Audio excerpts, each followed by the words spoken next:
we've got a few different things this evening. I've got well into doing the old E30 I'm really keen to get on with that, but I've got a rally in 2 weeks and I've got loads to do on the rally car, so I need to get into that, even though I really want to work on the other car. I've got enthusiasm, which is good because I haven't touched the 323 since Christmas, and now I really want to get stuck into it. So, but I want to get the car sorted out as well. Anyway, I'll probably explain it more in the video when you watch it. Hope you enjoy it, and yeah, let me know what you think. Hello again. I'm all over the place at the moment. I've got stuff going on. I've got a rally coming up. I've got bikes, cars, everything. I've been trying to strip this shell down to nothing. So I've taken the wiring loom out, dash, brakes, everything really. Idea being, I want to get it as light as possible, so I can push it over onto its side, and in that way I've still got rust to do here, this down there, along there. This side needs doing, and it's such a nightmare just getting down on the floor. So if I can put it on some tyres, put it on its side, then it would make life a lot easier working from that sort of height. Guy I know wants this engine, so I'm being gentle. I've not cut anything, it's all been disconnected, and I was thinking I might just unbolt the subframe and the strut tops and the bottom arms and lift the shell over it. I reckon there's not going to be any weight in the shell, well, hopefully not, so I should be able to lift it up even lighter now with all these holes in it. So I got a new front, well, not a new one, I've got a cut off another car with a front panel, but anyway, that's digressing. That's done now, the indicators work. I'm just waiting for a friend to come over from the UK with the logbook so I can take that down, try and get it registered. Just charging the battery that I found that was in this car. It was quite a good battery. The 328 engine is, I think, still going in there, but yeah, that's sitting there waiting. I need to move stuff around just to make it more space. Now, go inside. For the rally car, I've had to buy a load cell gear knob. This is a budget one at £250. The non-budget one was £500.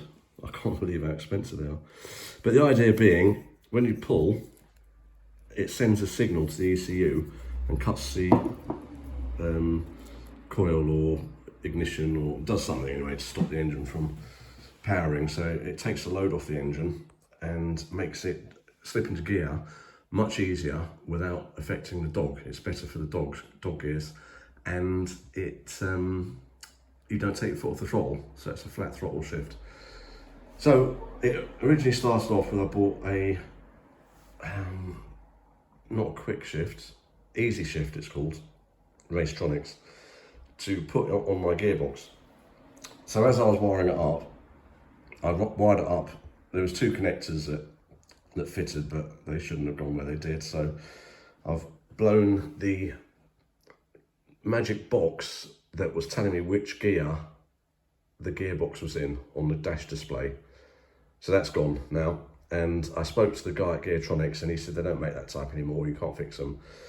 So hopefully I won't need that. I have taken it locally to someone to see if they can fix it. So the idea being, I thought that the signal from the gearbox would tell the computer when to change gear, when to cut the revs, because it was changing gear, but it doesn't work like that. Not on my gearbox anyway. On the later ones it does. So when I pull this, it will send a signal to the Revtronic box, which will send a signal to the ECU. and it predetermines how long it cuts the revs for, or ignition, and you can set it for varying amounts of time. I don't really know how long. I hope there's a generic idea there. But the trouble I'm having is this gear knob came with this bolt in it, and that's an M12 by 175 bolt. So what I need to do is to fix this onto the gear stick. The gear stick has an M8 thread down the middle, but it is actually 12.5 mil diameter, the gear stick. So I'm hoping I will be able to tap the actual gear stick and put this on the outside of the gear shaft, the gear stick, rather than the bolt that went down the inside.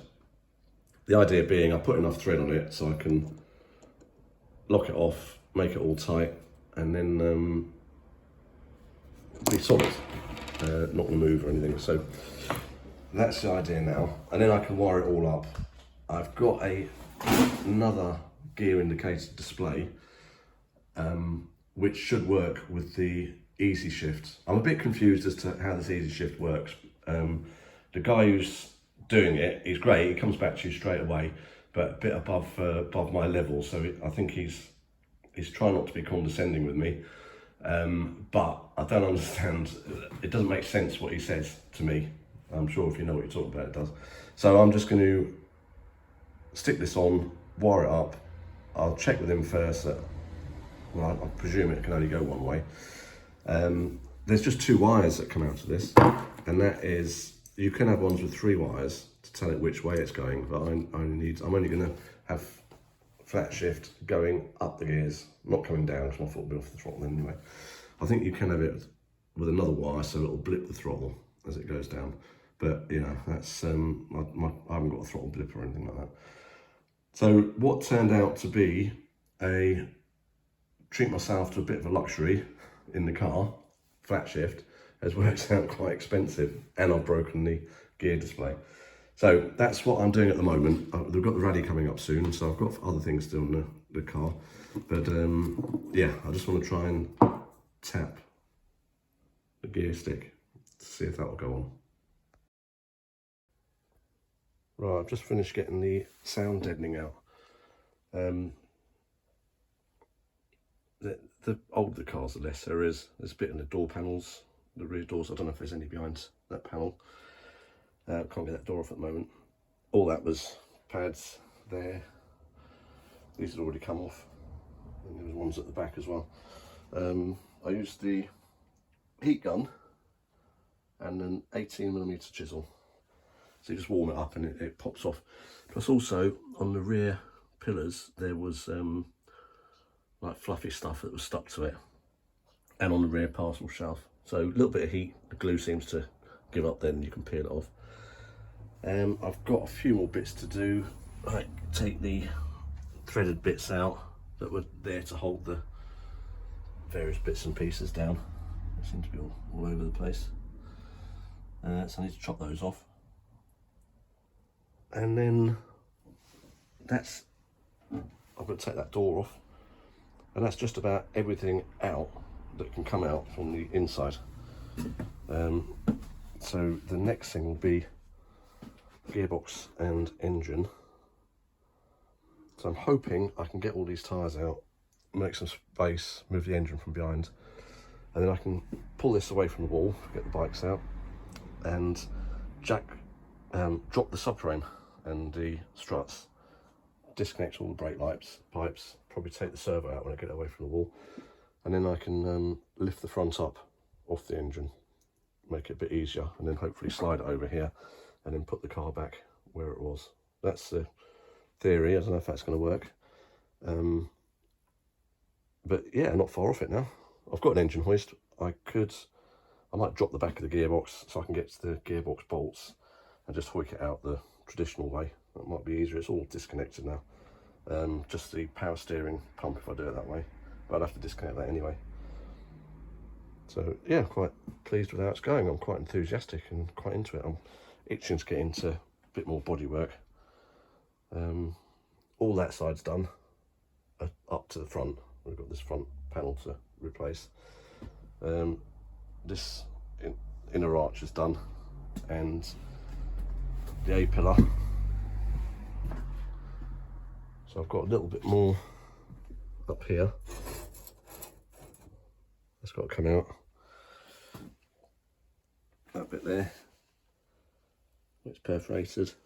There's a bit down here. I've cut it out and got a section ready to go. Just need to weld it in. These bits, but I'm going to do it when the car's on its side. It'll be much easier to get to. So fingers crossed, hopefully, won't be long before I get the engine out and I can push it over. Right, there's the gear stick out the 15G sequential box. This is the gear knob that's got to fit onto it. Previously, the knob sat on it to about here with a bolt going through, an Allen head bolt. So what I need to do is M12 threads in there. So basically I need to get the gear stick, threads on the gear stick like that. But at the moment it's slightly too wide. So I'm going to put it on the bench grinder. I need to go down to about there. So if I grind a little bit off, and then I should be able to get the tap started, the die started. And once I've got the threads on, I can put the locking nut on and then screw the gear stick on and then lock it in place. In theory, I'll give that a go.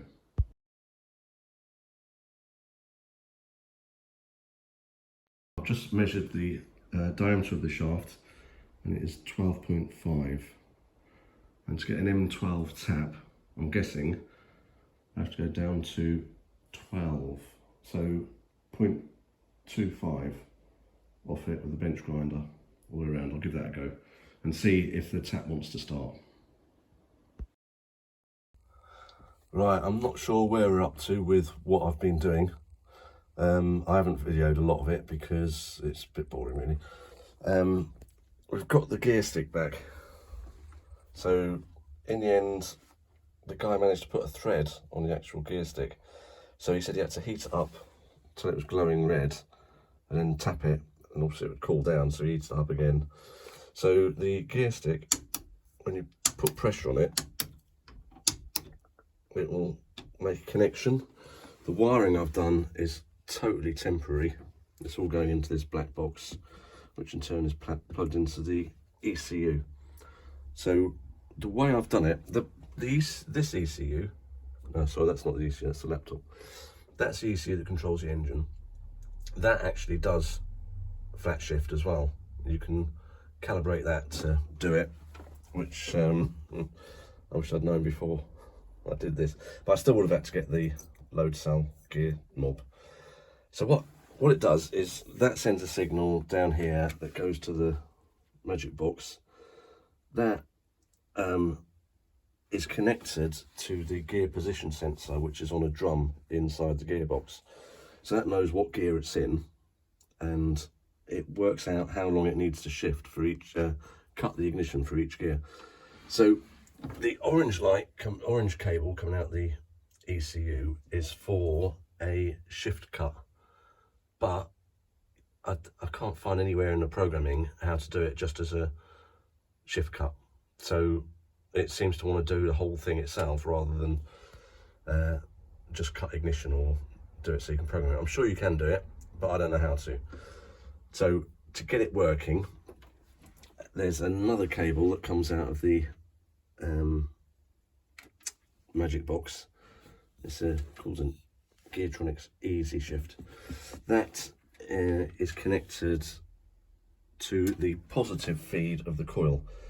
So the coil is always positive, and then the ECU sends a signal to the coil to for an earth. So it earths the coil to make it spark.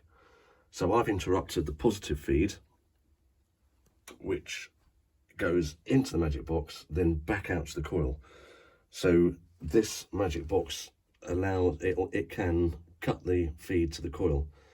So what it does is it works out when you pull on the load sensor, it sends a signal to the magic box. The magic box knows which gear it's in, works out how long it needs to cut the ignition for, and actually it sees it go into gear and then it lets the ignition go back on again. So it's not, I haven't tried it yet, I've just literally just wired it up.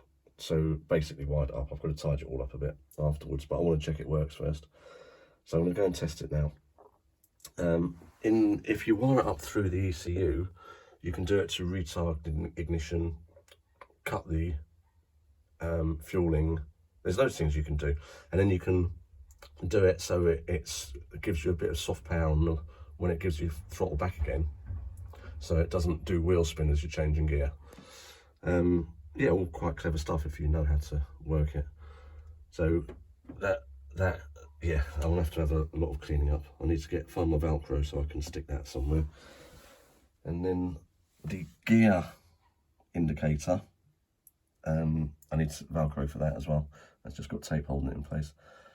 That needs calibrating to the gearbox. So on the back of it, there's 4 switches. When I got it, I think the 3rd switch was on and the other 3 switches were off. So it all depends on what way you put the switches on and off as to how the gears work. Because when I first plugged it in neutral, it was showing 6th gear, and then you put it into 1st and it was showing 5th. So I presume it was working the opposite way to the voltage. I can reverse the voltage, but I'm just trying it out. I don't know what I'm doing really, so I've just put all the switches onto naught, and now when I turn it on, it shows neutral.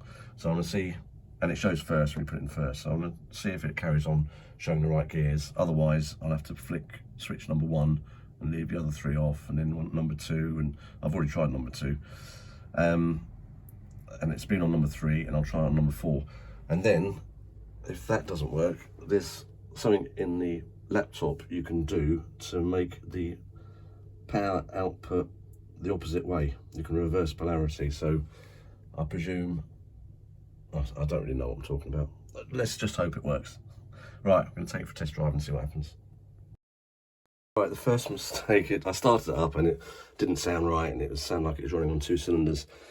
Where the coil pack is, there's a permanent power supply, and then there's 2 earth feeds. It's a wasted spark system, so one earth feed will do 1 and 4 cylinders, and the other earth feed will do 2 and 3. So I presumed 2 white ones and a blue one. The blue one's going to be the power feed, and the 2 white ones are going to be earths, but obviously presumption doesn't always work. So I'd actually tapped into one of the 2 cylinders, well, 2 of the 4 cylinders. So anyway, I've changed it over now to the power feed, and I'll give it another go and see how that works. Right, I think we're getting there. I've had a bit of correspondence with Neil at Geartronics, and it's Sunday. I sent him an email thinking he'll get back to me tomorrow, but fair play to him, he got back to me today. And he did say any problems, give me a shout. If you want to, he knows his stuff, he knows what he's doing. I don't want to ask too many questions. Typically, I had a few problems with the way I was setting it up, and then I decided to read the instructions again, and they are quite in depth. There's quite a lot, so I did read them before I started setting it up, but obviously you can't take it all in. So after setting it up, I sort of realised what I was doing, read the instructions again, realised where I was going wrong. So there is a setting for digital switch and analog switch. Now, I didn't know anything about the gear knob, whether it was digital or analog. I don't know what the difference is between a digital and analog switch. But you can buy really expensive gear knobs that the more you pull them, the more voltage it sends back to the magic box. So mine is basically a switch that just says we're changing gear. So it's very clever, this easyshift, that you can configure it for just a switch, or you can configure it for the one that has, the more you pull it, the more it knows you're pulling it. So what I swapped over the I plugged in the laptop to the easyshift, the magic box, configured it for digital, and now I think we're there. And also Neil told me that the geartronics, the this is the shift that tells you what gear you're in. It's got 4 switches in there, and he said for the 15G you need 1 and 2 switching. So that's just, I need to get this sorted out. I made this bit of aluminium to hold the shift light and the gear number display, but unfortunately I broke the other one, so we're on the bigger one now, but the other one wouldn't have worked anyway. So if I turn the ignition on,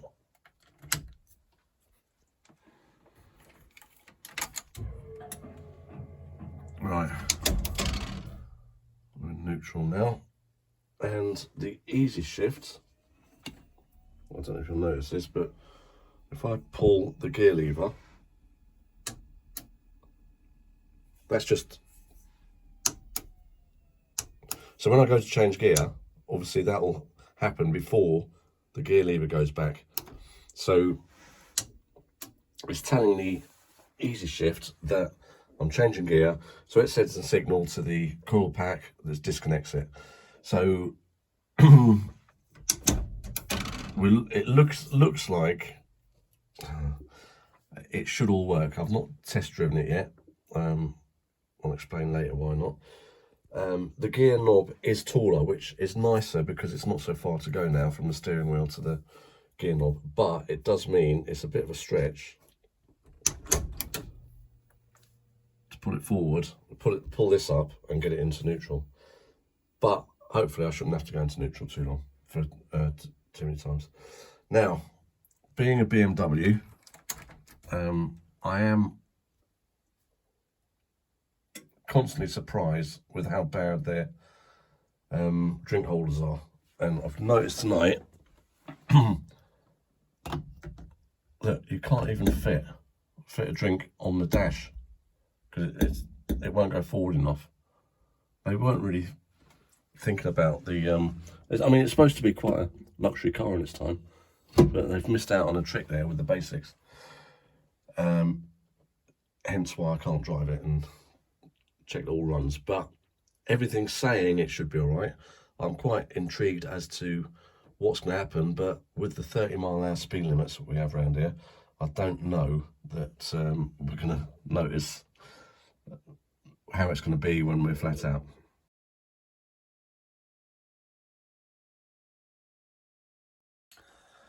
Right, we've done a spanner check on the rear of the car. I've jacked the back up nice and high, got underneath it. The drive shafts were loose, rear arms were loose, and what else was loose? Oh, the diff. All 4 bolts on the diff were loose. Now, they were tight, they've just made their way loose. It's a common issue. I don't know why, but you seem to have to just keep an eye on them and keep tightening them up. Yeah, I've done half the car. I've got to do the front half now. So I'll wait till, I'll probably turn the car around. Actually, I've got to take it for a test drive tomorrow. Turn it around and start on the front of the car.